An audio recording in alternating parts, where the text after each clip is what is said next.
Hey folks, it's Brian with the day 2 update, and unfortunately I don't have anything exciting to show you.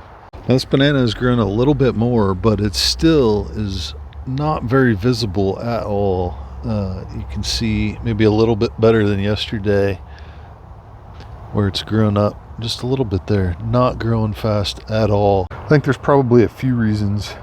One is it's not as well established as I thought it was, and two, I was thinking where that's at, it gets a lot of shade from these other bananas. It gets no sun really at all directly on the stump. I'm worried a little bit because if you look close, you can see it's still really wet, and I don't know that it's going to dry.